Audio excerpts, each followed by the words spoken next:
Welcome back to another Embrace Destiny video, everyone. Thank you so much for clicking that link and stopping by. Today is a very special episode because we are talking about accomplishing something that I thought for me was going to be literally impossible, which is reaching legendary status, legend rank in Destiny 2's competitive PvP and earning the Not Forgotten. So for the outline of this video, while we have some the gameplay from the last game playing out, we're going to talk about the way that the Crucible has changed, the way that I have changed, and speculate on how both may continue to evolve going forward. I'll put some links in the timestamp below. So first, it's no surprise that the Crucible has changed quite a lot. We had the range fall off of hand cannons. We've had some other weapons stepping up in damage. And most importantly, for competitive, it's no longer called competitive, technically. It's called survival. And they've changed it to a 3v3 mode, only survival, and they've added a freelance, a solo queue playlist. These are pretty significant changes and more than really I could cover in this one video without making it entirely on that topic. But I will say that as frustrating as the hand cannon changes have been, the fact that other weapons have stepped into the meta, I believe, is a good thing. Very healthy, rather than everything being hand cannon dominated. On top of that, we are seeing some other changes going forward we'll talk about later, but One-Eyed Mask and Recluse finally getting some nerfs is good. The changes to the actual weapons, the Luna's Howl and the Not Forgotten, I understand most people's frustrations. I actually had some people say that now that they know how the weapons have changed, they're really not sure they want to actually make the effort to grind. And I understand that. The conditions have changed and the weapons are demonstrably not as good anymore as they were. Personally, if I forget that the Not Forgotten was supposed to be a pinnacle weapon and think of it more of a ritual weapon, this makes sense to me. The way I see it is that, and again, I'm not really an expert here, and I'm probably going to cause people to unsubscribe, but the way I see it is the grind for a God Roll, Austringer, or Spare Rations is probably, in terms of time, the same amount of grind for the Not Forgotten and the Luna's Howl. And my viewpoint is that personally, I don't have a good roll of any, of an Austringer, Spare Rations. I mean, the best hand cannon I have outside of Not Forgotten and Luna's Howl on console is probably a Rose or a really good Better Devils that I have. I mean, personally, I haven't made it much of a priority, but what I'm saying is that these weapons are still really good, at least on the console. I do wish that the changes were unmade or somehow balanced a bit better, but anyway, so the biggest thing that's helped me and many others this season has been the change to the competitive playlist. 3v3, survival only, and a solo queue. The solo queue was extremely helpful. I think about 97% of my path to legend was done in the solo queue, and I love it. I love it because I can jump in on my own, and I know that everybody else on my team and on the enemy team, they are all on their own as well. Maybe they'll join up in the voice chat in the game, but they don't know each other. They don't have established experience and team metas and everything like that. I really like it, and I think that the solo queue allows you to learn something in the game that you wouldn't have been able to learn from a team, from an open team-based system like we had before. Because if you're running in a team of 2 or 3 stacks or against teams of 2 or 3 stacks, there's something you don't learn exactly from that. We're going to talk about that in a moment. So I really enjoy that. I really like the solo queue. I really like that there's also a team queue. The changes to glory points, we're not exactly sure how the algorithm is working, but it definitely seems more favorable. No lost streaks, that was removed before, but it's even felt more prominently by the fact that win streaks are still in, and glory is rewarded to you both by skill and by winning. We've had a number of cases in our community and others we've consulted with where people have lost, but they were first on their team, so they actually gained glory points. There's probably a number of people who have really strong opinions about that. Personally, I think I like the fact that it's including your skill as when is your win-loss, because I think we've all been in matches where we've, dominated the leaderboard, but on the losing team, right? And sometimes it doesn't matter how many kills you get. You got to control the objective, or you got to, win the game. But sometimes there's only so much carrying you can do. So I'm glad for that change, personally. Now let's talk about my own personal change and evolution in the Crucible. So for the longest time, I've considered myself an average player. Crucible is great. I like the Crucible, but I love PvE more. That's where my heart is. That's where my mind goes. I'm a Titan main. I'm there defending against, the enemies of the light and defending the last city. That's kind of where I see. Crucible's great, but it's always it's the bottom of the bag. I still enjoy it, but it's over there. It's delayed. I mean, I even started this journey to Legend much later in the season than I did everything else.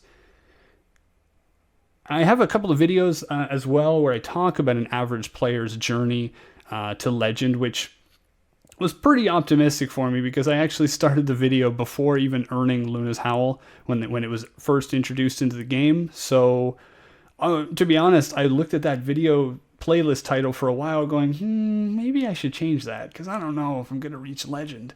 And there's a definite difference in my playstyle between what you're seeing in the background here versus what was in those videos that the last one made, I don't know, I'll have to check, many moons ago. So what's changed in terms of my own playstyle? Well, first, I will say I didn't use One-Eyed Mask or Recluse the whole time, or at all, to be honest. I'm not saying there's anything wrong with using those, but I'm proud that I was able to use something different. I like to use something a little different. It throws the opponents off. It allows me to feel special. So anyway, how did I get to Mythic in my first run? In terms of loadout, I was using Thorn and Beloved, as well as the Heart of Inmost Light exotic. That exotic for the Titan basically means if you use one ability, your other abilities recharge faster and do a little bit more damage. So you can actually, if you get the timing right and the placement, you can actually one-shot with dropping your barricade and then throwing a grenade at someone. Anyway, I like that because I like getting my grenades back faster and my barricade to block off lanes and suppress enemy supers. It allows my neutral game to be more prominent. Thorn, in a way, Thorn was similar to One-Eyed Mask because if you shoot someone, they start, being poisoned and you can actually track them. So it's not quite as amazing as One-Eyed Mask's wall hacks, but it's something. I didn't actually use it for that. I liked Thorn. It's a really good hand cannon, and I like the fact that it continues to damage someone even when they're behind cover, which allows you to make some moves. You can move around them. You can wait. You know that they're not regenerating their health unless they use some specific ability to do so, like the the arc battery dodge that we're seeing in the Crucible now, or Rift or Devour or something. So I used that for the longest time, and then once I got to Mythic 3, I could not make it any further, and I actually changed my playstyle yet again and went to Revoker and Luna's Howl. Not exactly revolutionary. A lot of people are running with these, but we're going to talk about them both here in a second. Another big change is I actually, if you noticed in those two loadouts I just described, I'm using a sniper rifle. And my sniper has actually become a main part of my competitive loadout, which is kind of crazy.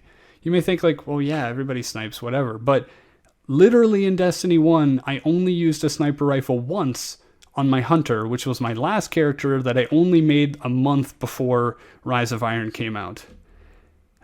In Destiny 2, I only used snipers if absolutely necessary in a raid, or to finish the Darcy Catalyst, really. I never liked sniping. I was just totally punchy punch, Titan, main, mind, but the quest for Revoker actually taught me to love again. No, it taught me to love and learn and appreciate sniping. So the quest for that, I've got a really good role on my Beloved. I enjoyed it. And the Revoker itself is really great, especially for the regeneration of ammo. Side note, by the way, I know a lot of people, especially really dedicated PvP players, were a little disappointed that the sniper rifle's perk is that it gives ammo back. But personally, I think it's really cool, not only because it's great for the players who, like me, kind of need that sometimes and need that extra ammo to actually be able to use a weapon like that in the Crucible. But I like the fact that that's a weapon where if you want to experiment, you can push the boundaries of your skill, right? Bungie said that they want you to not hesitate to take your shot, to take those crazy shots. And I think that's going to be the next step for me. I'm still primarily using a sniper rifle, boots on the ground, sliding the scope over somebody, taking them out. But the next step will be, quick scopes. It'll be no scopes. It'll be in the air kind of thing. Situations where, it would be really useful if I could one-shot someone down, but I'm not used to doing that. So I should have talked about how that in the next section anyway, but we'll borrow from here or there. So on top of a sniper rifle, the other thing that really changed in this season for me was movement. I watch a lot of Destiny-related YouTube content, and the two that I would recommend for learning more and just in depth about the Crucible, Cammy Cakes and True Vanguard. Both are really good at breaking down classes, subclasses, weapons, abilities, and showing you combinations and nuance that you may not have known before. From both, and especially with a couple of True Vanguard's videos, I learned the power of movement. About a year ago, before the Go Fast update, True Vanguard was using Top Tree Dawnblade with the Icarus dash. And I was watching his game, and it was ridiculous. It was literally impossible for anyone to follow him. He was playing on console. He would jump into the air, Icarus dash over, slide in a different direction, and in like a second and a half, he's changed his direction 4 times. And people were just, if there was a dizzy emote, they would be showing it, birds flying above their head as they tried to track him. And I thought that was really cool. And of course, a lot of people play hunters. I never play hunter. So I thought, how do I convert this into a Titan gameplay? Because we don't have Twilight Garrison anymore. We can't just dodge for free in the air. So how do we do this? And I've been working on it. You can see a couple of parts here in the gameplay where I'm working on changing my direction. And I'm working on, keeping it's not exactly about keeping yourself unpredictable. That is part of it. But if you have no plan and you're just scattering around, that's only going to help you in the very short term, right? But the more you play on these maps, the more you play with your character and you understand your mobility options, how high you can jump, can you make that ledge, etc., you start learning how to manipulate your surroundings. And when you play against a variety of other players, you start understanding how they may react in reaction to what you're doing. All Guardians are the same height, so you can snipe them when they come around the corner. A Titan who's charging at you like with no deviation is probably going to shoulder charge you or use a shotgun or something. Maybe they're Fists of Havoc. But on top of that, you can really mess with players by, on the console, it's possible to go over someone's head and they can literally not look up high enough to kill you. Now that doesn't fly on the PC, I know, but it's just something. On top of that, you can do things where if you've moved in a certain trajectory and then you change direction, you totally mislead players. And it sounds so basic and simple, but the more you practice this kind of thing, being aware of what enemies can see of you and how, you can do a lot of crazy things. This season, normally, melee killing someone in the Crucible is just kind of a cleanup maneuver, unexpected, doesn't happen that often. But I actually did a lot of it this season because I was able to fly through the air, get a couple of shots off, change my direction, and then take them out. Or while I was trying to shoot them, I'd miss, I'd land behind their cover, punch them, slide away from them in a different direction, they'd melee and miss, and then I'd come back and punch them in the back. So being able to control your movement in this way, and that's kind of something I've worked on, and I'm still working to evolve, but that's where I've definitely changed. You can see in some of my earlier videos in this playlist, on the path to legend, I was still very much a boots on the ground Titan, and it's because I normally play PvE, where you jump in the air to activate your super, big hero moment, You barely use cover unless you really need it, and you're never once shot by anything. And that's completely different in the Crucible. So I've had to learn that, and it's something I'm going to keep playing and keep doing and working on. But it is probably one of the main reasons that I actually made it this far in the competitive play scene. The next thing, I did end up changing to the Luna's Howl, and this is something that I'll probably work on as I work on getting some better rolled weapons. One of the most successful things that you can do is to fire at someone while moving through the air, while moving to cover. Sounds pretty, may sound obvious, but that combination of maneuvers, if you can put that right kind of pressure on someone, it's literally game changing. And the thing is that with Bloom, such as it is on console and some other factors, hitting someone accurately while jumping through the air with something like a hand cannon is not really that easy to do.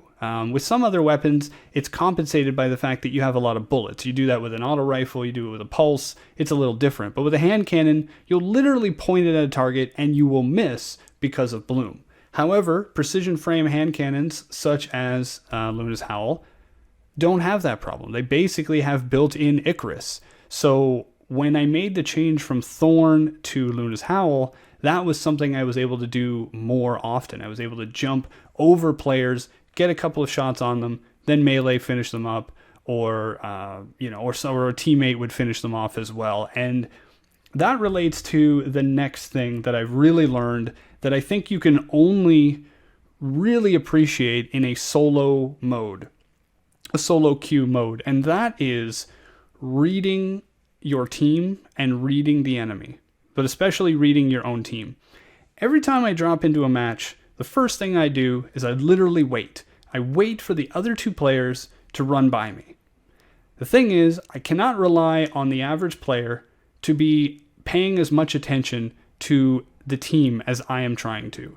So what I do is I assume they're not, and I follow them, right? Team shooting is still extremely key especially in competitive.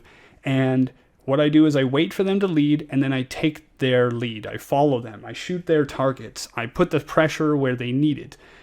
That guy's going to snipe. I'm not going to stand here and snipe. I'm going to try and push up so that when the team thinks, there he is, he's sniping. Oh, wait, they're getting shot at mid-range by me, or they're getting flanked by me.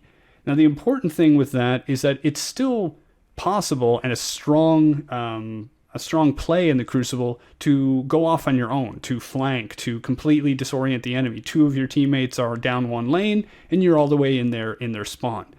But you gotta know what you're doing. You have to be ready, and you really have to be prepared to have it go poorly. Maybe you think, they're totally engaged in a sniping competition with my teammates. Nope, they've killed one of your teammates, and they saw you on the radar. All three are turned toward you. You're dead.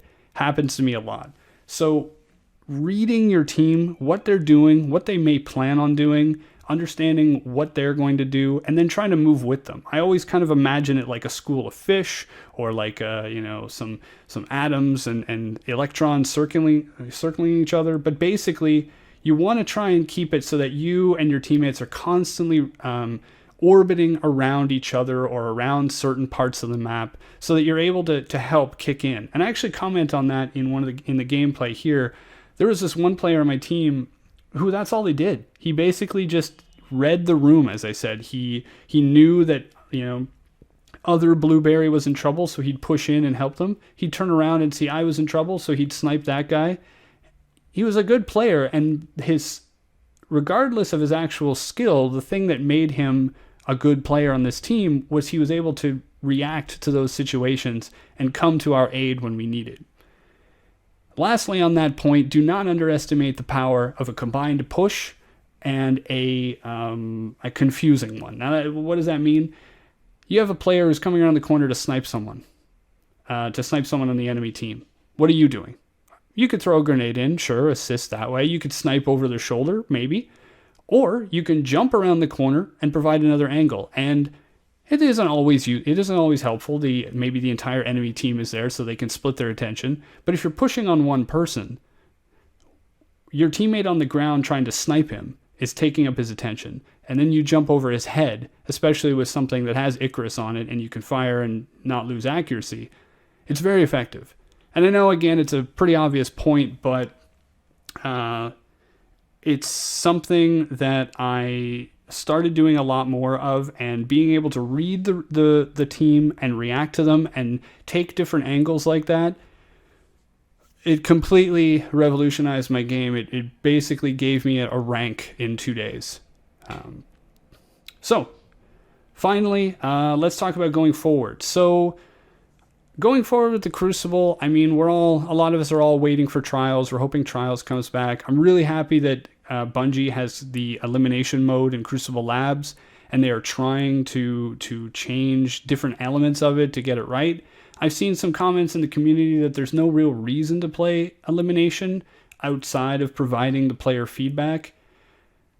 I'm kind of back and forth on this point, but I will agree that Bungie should maybe consider making it more actually rewarding in the game as an incentive to get players to play and get that data and get the feedback. But either way, I'm glad it's there. I'm really hoping Trials does come back, but I want them to take as much time as they need to get it right. With the meta the way it is, with the supers the way they've been, and some people argue, well, the game will never be balanced. Maybe not. But maybe Bungie will be in a place where they can make changes faster, and they can gather their data more accurately so they know what exactly is the problem, what the community feels, and what they can do to, with the least amount of time and effort and the greatest amount of player satisfaction, I guess. So take as much time as you need. The solo queue, I think that's going to stay. Most people I've talked to seem to really enjoy it. So let me know in the comments below what you think with how the season has been going for you. And yeah, I think we're going to keep seeing competitive be exactly the way it is. Now, I will argue that once you get the weapons, it's hard to justify continued play. Some of the veterans may say, well, I played competitive PvP before there was even rewards. There was just a title or a ranking system. Sure, I will get that, and I love the spirit of competition as much as the next person, but it's a looter shooter. You want to make it rewarding. You got to keep the people in. Maybe Bungie is saving that for some really cool Trials gear or something, but hopefully they continue to work on the Crucible, not just the little things like specific, annoying fusion rifles with backup plans, but also the big things in terms of the gameplay loop and the gear that you get, because leveling up or whatever, resetting your Valor even, it's not extremely rewarding, especially compared to how great the PvE sandbox and reward system seems to be right now. So, for me personally, I don't know. Maybe I could reach Unbroken someday. I mean, you have to get what? You have to get Legend in 3 seasons? Depending on how the seasons go, that may be possible for me. I've done it once, and maybe I can do it again, and maybe I can do it again. I don't know. I do think that the glory point system, the calculation of it, may change a little bit. Some people have remarked that it seems like it's a little too easy, maybe, to get to Legend, which is a funny thing to say considering how difficult it's been to get to Legend for the past while. But I do agree that it's a pinnacle status, and it should be difficult to get to show the path and the journey and the skill that it takes to get there. I had someone ask me, with all the changes made to the Crucible, do you actually feel like you belong in the legendary status? And I will say that there's a lot of players in the community I would not want to go toe-to-toe with in the Crucible. But I do feel that I've earned it. I do feel that all the struggles I had in lower ranks and all the things I've learned from movement and gun skill and different builds and reading the team, reading the enemy, I do feel that I'm there.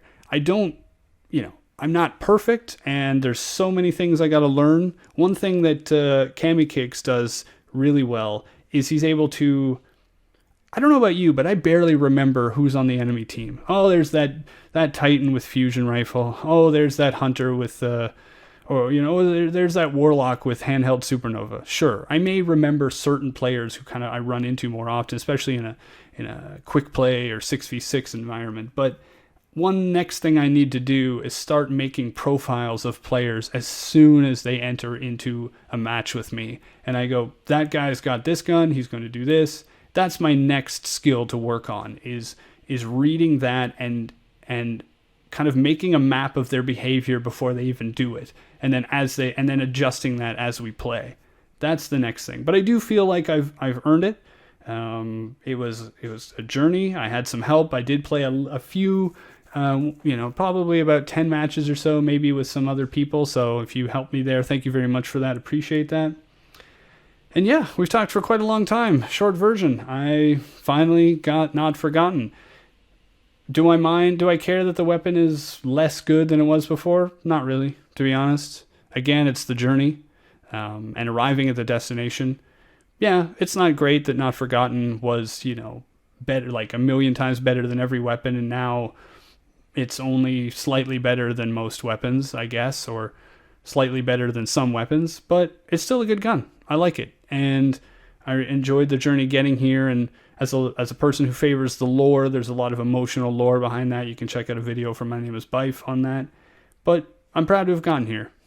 Anyway, that's a lot of talking for me. I appreciate all of your help and support. Going forward, I'll probably continue to play, and maybe I'll start helping people. I've never really wanted to offer my services to help people in the Crucible because I bring a good attitude and good support, but I can't really carry a team, or at least I didn't think I could. That may change. Maybe if things go well, if I keep playing, keep working on my skill, maybe I'll be able to offer that. Or maybe not, because maybe they'll just prefer to play in the solo queue because it's so much more rewarding. So anyway, thank you all very much for listening and watching. I really appreciate it. As I mentioned in my last video on the channel update, I'm going to be having surgery next Friday. It's pretty serious orthodontic surgery, so I'm going to be probably out of commission for a while. I may still stream. Check out the links to my Twitter, Discord, and my Twitch stream below just to catch it if you want to catch me live.